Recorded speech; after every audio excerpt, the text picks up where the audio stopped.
വേറെ ഒരു കാര്യമുള്ളത്, ഈ അഭിനയം ഇഷ്ടമാണ്. ഓ, അസാധ്യ ആക്ടറാണ്. അല്ല, നമുക്ക് കണ്ട സിനിമകളിൽ അറിയാലോ.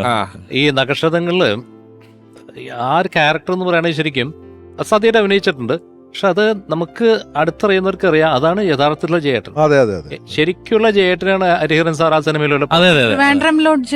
ട്രിവാൻഡ്രം ലോഡ്ജിലും ഉണ്ട്. ഈ നക്ഷത്രങ്ങളിലൊരു കാര്യം എന്ന് വെച്ചാൽ, ഇത് കയറി ഇറങ്ങി പോകുമ്പോ അവിടെ അവരുടെ വീട്ടിലോട്ട് കയറുന്ന ഇടനാടിയിൽ ഒരു കൊരങ്ങനെ കെട്ടിയിട്ടുണ്ട്. അതെ അതെ, അതിനോട് ഇന്ററാക്ട് ചെയ്യുന്ന ചുരുക്കം ചില ക്യാരക്ടറിൽ ജയേട്ടനാ. അതെ അതെ, നമ്മൾ കൊരങ്ങനെ മൈൻഡ് ചെയ്യില്ല, ഇങ്ങനെ ഇങ്ങനെ പോക്കിന് വടിയിലും കൊരങ്ങൻ ഇങ്ങനെ ഇങ്ങനെ ചേട്ടൻ അതാ ഞാൻ പറഞ്ഞത്. ഈക്വലന്റ് ഓപ്പോസിറ്റ് കൊരങ്ങനെ റിയാക്ഷൻ കൊടുത്തിട്ടേ പോവും വരും ചെയ്യുള്ളൂ ചേട്ടന്റെ കാര്യം. അതുപോലെ വിനീതിന്റെ ക്യാരക്ടറിനോട് ഇയാൾ കേൾക്കണം മറ്റേ പാട്ട്, പഴയ പാട്ട്. ഇപ്പം ചേട്ടന്റെ ഓർമ്മകളുമായി നമ്മളിപ്പോ ട്രിവാൻഡ്രം ലോഡ്ജ് പറഞ്ഞ സ്ഥിതിക്ക് എഴുത്തുകാരൻ, സംവിധായകൻ, ലിറിസിസ്റ്റ് പ്രിയപ്പെട്ട അനൂപ് മേനോൻ അദ്ദേഹത്തെ ഓർക്കുന്നു. ഇപ്പൊ ട്രിവാൻഡ്രം ലോഡ്ജിന്റെ ഷൂട്ടിങ്ങിനിടയിൽ നടന്നൊരു കാര്യമാണ് എനിക്ക് പെട്ടെന്ന് ചേട്ടനെ കുറിച്ച് അല്ലെങ്കിൽ പാട്ടുകളെക്കാളേറെ എൻ്റെ മനസ്സിലേക്ക് കടന്നു വരുന്നതാണ്.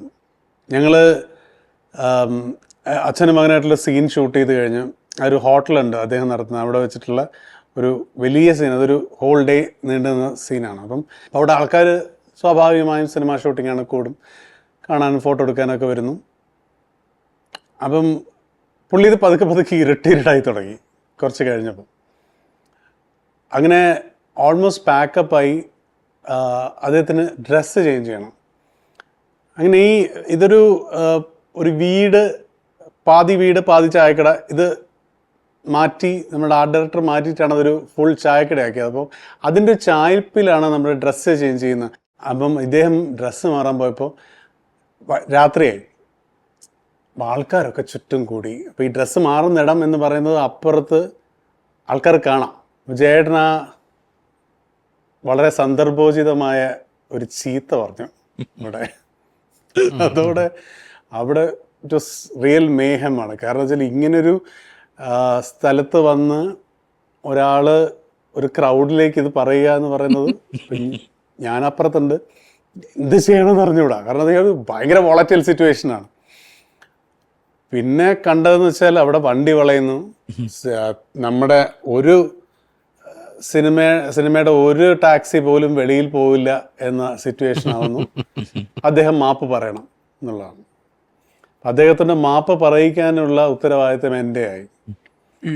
ഞാൻ പതുക്കെ പോയി. പിന്നെ ഈ പറയുന്ന ഭയഭക്തി ബഹുമാനങ്ങളല്ലാതെ അദ്ദേഹത്തോട് വേറെ ഒന്നും അങ്ങനത്തെ ഒരു സൗഹൃദമൊന്നുമില്ലല്ലോ. അദ്ദേഹത്തിനോട് കുറേ ഞാൻ പറഞ്ഞിട്ട് പറഞ്ഞു, ഒരു സോറി ആണ് അവർ ആഗ്രഹിക്കുന്നത്. കുറേ നേരം എന്നെങ്ങനെ നോക്കിയിട്ടാണ്, സോറി ഞാൻ പറയില്ല, സോറി ഞാൻ പറയില്ല, അതന്നെ. അപ്പം ഏകദേശം കാര്യങ്ങൾ തീരുമാനമായി. ഇന്ന് രാത്രി ഞങ്ങൾക്ക് അവിടുന്ന് പോകാൻ പറ്റില്ല, അടിയും കിട്ടും ചിലപ്പോൾ എന്നുള്ള സിറ്റുവേഷനിലേക്ക് എത്തി. ഞാൻ ശരി, ഇനിയിപ്പോൾ അവരെ എന്തെങ്കിലും പറഞ്ഞ് റെഡിയാക്കാൻ പറ്റും. ഞാൻ എണീറ്റപ്പോൾ ചേട്ടൻ അനൂപ്, വേണമെങ്കിൽ ഒരു കാര്യം ചെയ്യാം, അവരെന്നോടൊരു സോറി പറഞ്ഞോട്ടെ, എനിക്ക് കുഴപ്പമില്ല. അങ്ങനെ ഞാൻ പിന്നെ അവിടെ പോയി ഒരു അപ്പേസ്മെന്റ് നടത്തുന്നു. അവിടെ ഒന്നും തയ്യാറാവുന്നില്ല, കാരണം അവിടെ കുട്ടികളും സ്ത്രീകളും ഉണ്ടായിരുന്നു. അത് അദ്ദേഹം കണ്ടില്ല, അതാണ് സത്യം. സോറി പറയാതെ പോയില്ല എന്ന് പറയുന്നു. അവസാനം ജയേട്ടൻ ആ മൊത്തം കാര്യം ഡിസ്പെൽ ചെയ്തത് ഒരു പാട്ട് പാടിക്കൊണ്ടാണ്. അവിടേക്ക് ഇറങ്ങി ചെന്നിട്ട് എല്ലാവരോടും ഒന്നും മിണ്ടായിരിക്കാൻ പറഞ്ഞിട്ട് ഒരു 4 വരി പാടി. ഫോട്ടോ വെച്ചും മ്യൂസിക്കുമായിട്ടുള്ള ബന്ധം അറിയാമല്ലോ. ആ 4 വരി പാടിയാണ് അദ്ദേഹം അവരോടുള്ള മാപ്പ് അറിയിച്ചത്. തിരിച്ചു പോരുമ്പോൾ എനിക്കൊന്ന് അതിനുശേഷം പിന്നീട് ഞങ്ങൾ തമ്മിൽ നേരിട്ട് കണ്ടിട്ടില്ല. തിരിച്ച് പോരുമ്പം കാറിലിങ്ങനെ ഫോട്ടോ ചെയ്ത് നമ്മൾ പതുക്കെ തോമ്പുഴയെ കഴിഞ്ഞിങ്ങനെ വരുമ്പം എൻ്റെ കയ്യിലിങ്ങനെ പിടിച്ചിട്ട് പുള്ളി പറഞ്ഞു, എടോ ഇത്തരം തമാശകളൊന്നും ഇല്ലെങ്കിൽ പിന്നെ എന്താ ജീവിതം, തനിക്കെന്ത് തോന്നുന്നു? അന്നെനിക്ക് അതത്ര വലിയ തമാശയായിട്ട് തോന്നിയില്ലെങ്കിലും ഇന്ന് ആലോചിക്കുമ്പോൾ ആ കുസൃതിയും കൂടെ നിറഞ്ഞതാണ് ചേട്ടൻ. അത്തരം സാഹസങ്ങൾ കാണിച്ചില്ലെങ്കിൽ പിന്നെ എന്ത് ജീവിതം എന്ന് ചോദിച്ചത് ശരിക്കും ഒരു വെല്ലുവിളിച്ചമായിരുന്നു ഞങ്ങൾക്ക്.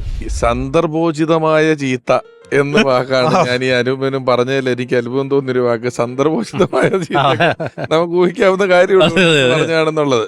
ഓർമ്മയിലെന്നും പി ജയചന്ദ്രൻ എന്ന ഒരു ലക്കം നമ്മൾ മുന്നിലേക്ക് പോയിക്കൊണ്ടിരിക്കുമ്പോൾ ഇവിടെ പ്രിയപ്പെട്ട ബിജു നാരായണ ചേട്ടൻ, സുദീപേട്ടൻ, രാജലക്ഷ്മി, ഇവര് 3 പേരും സംയുക്തമായി എടുത്തൊരു തീരുമാനം, ഇവര് 3 പേരുടെയും സാന്നിധ്യത്തിന്റെ ഒരു മൂല്യം, അതിൻ്റെ ഒരു വില, ഇവര് പ്രതിനിധാനം ചെയ്യുന്ന ഇവരുടെ സമം എന്ന സംഘടന, അത് ഒരുപാട് പാട്ടുകാരുടെ ഒരു സംഘടനയാണ്. ആ സംഘടനയിൽ ആവശ്യക്കാർക്ക് കൊടുക്കത്തക്ക രീതിയിൽ ഒരു ഫണ്ടായി മാറ്റിവെക്കാനുള്ള ഒരു തീരുമാനം ഇവരുടെ ഭാഗത്തു നിന്നുണ്ടായി. അതല്ല, ഇപ്പം ജയേട്ടന്റെ ഓർമ്മയിൽ ഞങ്ങളൊരു പരിപാടി നടത്തണമെന്നൊക്കെ ആഗ്രഹിക്കുന്നുണ്ട്. കാര്യം ഞങ്ങളുടെ സംഘടനയുടെ മുഖ്യ രക്ഷാധികാരിയായിരുന്നു ജയേട്ടൻ.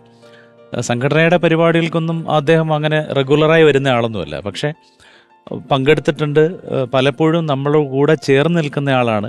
വന്നില്ലെങ്കിൽ പോലും ഒരു വീഡിയോ അയച്ചു തന്ന്, ലാസ്റ്റ് പെരുമ്പാവൂർ സാറിൻ്റെ ആദരവ് നടത്തിയ പരിപാടിയിലും അദ്ദേഹം ഒരു വീഡിയോ അയച്ചു തന്നിരുന്നു. പിന്നെ കാര്യങ്ങൾ അന്വേഷിക്കും.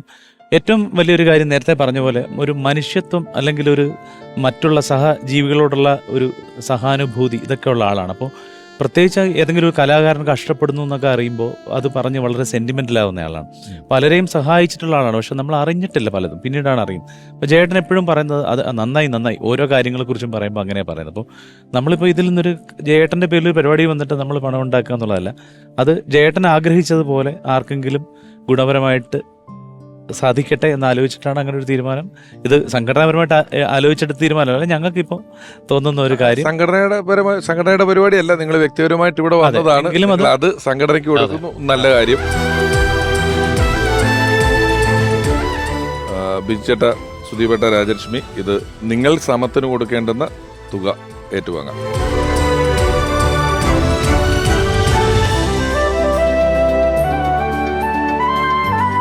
ബിജുചേട്ട, പ്രത്യേകം നന്ദി സാന്നിധ്യത്തിന്. Thank you very much. Thank you very much. Thank U.